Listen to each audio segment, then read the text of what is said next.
तो चलिए सीधा रुख कर लेते हैं खबरों का। प्रदेश में पंचायत चुनाव की सुगबुगाहट के चलते ग्रामीण अंचल में चौपाल पर सुबह से ही रौनक देखने को मिली है और चुनाव की चर्चा ग्रामीणों के सिर चढ़कर बोल रही है।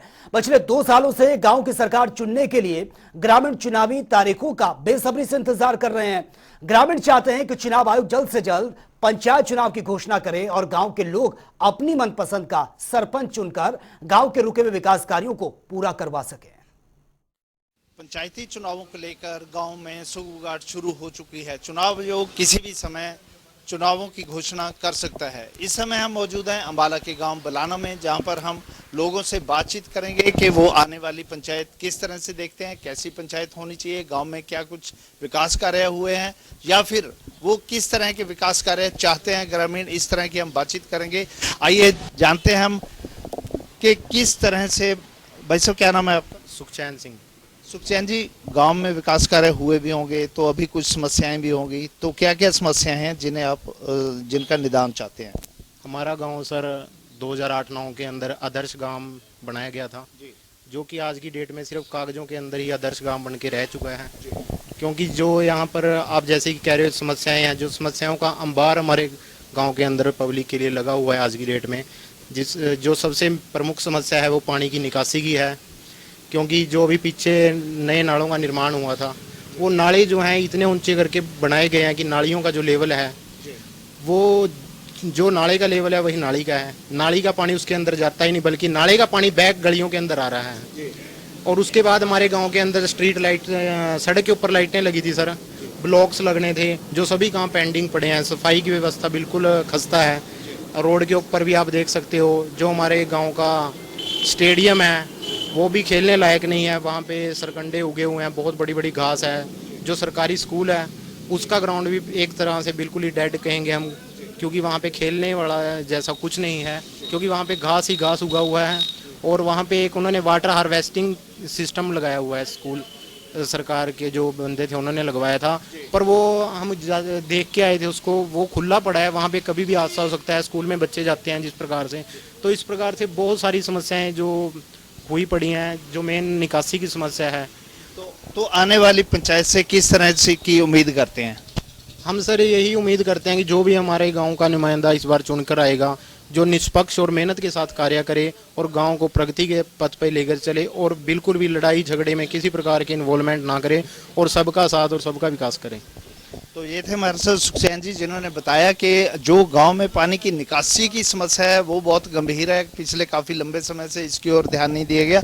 जी अभी हमारे साथ एक और मेहमान मौजूद हैं। जी क्या नाम है आपका? इंद्रजीत सिंह। इंद्रजीत जी, किस तरह की समस्याएं हैं गांव में और किस तरह से इनका निदान हो सकता है? समस्या तो सुखचैन ने बहुत बताई आपको। जब 2 साल से इलेक्शन ही नहीं हुए, सरपंच के पास पावर नहीं है, उनके पास से पहले वो ले लिया, चार्ज ले लिया, फिर दे दिया, फिर चार्ज ले लिया।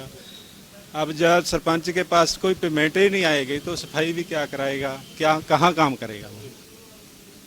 तो आने वाली पंचायत कैसी हो, क्या कुछ उम्मीदें रहेंगी आपकी? सरपंच तो मैं अब तो पढ़े लिखे की वो कर दी है इन्होंने, 10वीं की।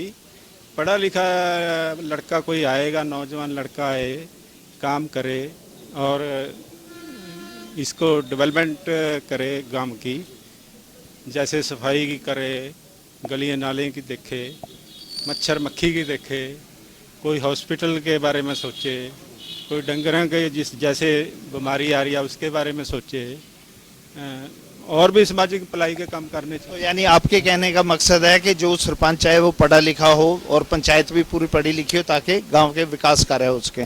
जी भाई साहब, क्या नाम है? कुलविंदर सिंह है। कुलविंदर जी, क्या सोचते हैं, क्या कैसी पंचायत होनी चाहिए, क्या समस्याएं हैं गांव की, और जो कम्युनिटी सेंटर की बात हो रही है किस तरह से जो समस्याएं हैं वो सामने है? हमारा गांव 4000 वोट के लगभग है, बिल्कुल शहर के पास है और मेन रोड पे है। और इतना बुरा हाल है हमारा, आप देख लो स्टेडियम, कोई ग्राउंड नहीं है हमारे गांव में। एक स्टेडियम अलाउट हुआ हुआ है 2009-10 का, 2014-15 में उसकी ग्रांट आई थी और उस ग्रांट से सिर्फ 4 दीवारी है, वो भी आधी बनी हुई है। और इस पर इतना बड़ा घास है, बच्चे तो छोड़ो वहाँ पे जानवर ना जाएं। कोई भी ग्राउंड नहीं है, बच्चे खेलते कहाँ हैं? हमारे उस साइड शमशान घाट है, वहाँ पे बनी वॉलीबॉल का नेट लगाया हुआ है। एक इस साइड है बोर है, उसमें वहाँ पे नेट लगाया हुआ है। बहुत बुरा हाल है। कोई ये लाइट्स लगी हुई हैं, स्ट्रीट लाइट्स, उन पे 2 साल से कुछ नहीं चला और 2 साल से पंचायत टैक्स अब आने लग गया है और लाइट 2 साल से चली नहीं। एक बार चेक की है, वो दोबारा चली नहीं है। आप ये नाले अभी बनाए हैं और इतना बुरा हाल है। ये आप देखो, यहाँ पे निशान भी होंगे पानी के, इतना पानी गाँव पे आता है, घर में सारा पानी जाता है इनके। ये किस तरह नाले बनाए हैं। और जब ये नाले बने, हम यहाँ पे आए थे इकट्ठे होकर कि आप नाले रोको और इसका लेवल सही करो। प्रशासन है, अब आप कह रहे कौन, 2 साल से इलेक्शन नहीं हुए, प्रशासन कहाँ? प्रशासन पे पहले इतनी फाइलें कौन सुन रहा है? प्रशासन अगर सरपंच ही नहीं, पंचायत नहीं है, कैसे काम होगा? बहुत बुरा हाल है गांव का। हम आपको कारण गिनाने लगे कि बहुत ज़्यादा कुछ हुआ ही नहीं है। जितनी मर्जी उजेबे दिखा लो, सरकार, ये सरकारी स्कूल है, इतना घास है, ग्राउंड कुछ भी नहीं है, कमरे टूटे हुए हैं। एक अभी बताया वहाँ पे वो हार्वेस्टिंग का वो लगाया पानी का, वो खुला छोड़ा हुआ है, कोई भी हादसा हो जाए, बच्चा गिर जाए। शमशान घाट जाओ, शमशान घाट का इतना बुरा हाल है। जितने मर्जी कारण ले लो, बहुत बुरा हाल है। कुछ भी नहीं हुआ 2 साल से, तो वैसे ही क्या होएगा जब सरपंच के पास पावर ही नहीं है, कैसे काम होगा? बहुत बुरा हाल है गाँव का। आपका क्या नाम है? मेरा नाम गुलाब सिंह है। मैं इसी ग्राम वासी हूँ, यहाँ का नंबरदार हूँ। 2-2.5 साल, मेरा 3 साल हो गए। जब मीटिंग हुई थी पंचायत की, उसमें हमने 5 पॉइंट रखे थे। 5 पॉइंट में एक तो मैं पहले बोल चुका हूँ, जो पानी के जो नाले हैं हमारे एक्सटेंड होके जो पानोखेड़ी मैनर है उससे आगे वहाँ तक जाने चाहिए, ताकि आगे फ्लो पानी का फिर रुकेगा नहीं, आगे चले जाएंगे। नंबर 2 मेरा सुजेशन था, ये अड्डे के सड़क की दोनों तरफ से टाइलें लगनी। टाइलें अभी तक नहीं लगी हैं, वो बोल रहे थे टाइलें लगेंगी, अभी तक कोई टाइलों का लगने का काम नहीं हुआ। तीसरा मेरा पॉइंट था स्टेडियम का। स्टेडियम की एक 4 दीवारी हो गई और 4 दीवारी के बीच में इतना घास खड़ा है, उसके अंदर कोई लड़का क्या खेलना तो एक तरफ रहा, उसके अंदर हम इंटर भी नहीं कर सकते।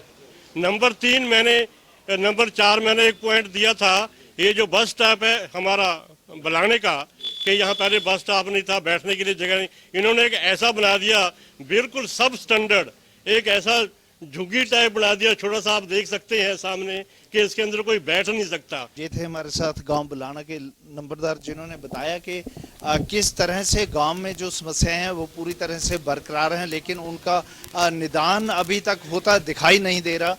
देखते रहिए। तो ये थे हमारे साथ गांव बुलाना के निवासी, जिन्होंने बताया कि किस तरह से गांव में जो समस्याएं हैं उनका बहुत बड़ा अंबार लगा हुआ है, लेकिन अभी तक इनका निदान होना दिखता नहीं है। BS गुलियानी, जनता TV, अम्बाला।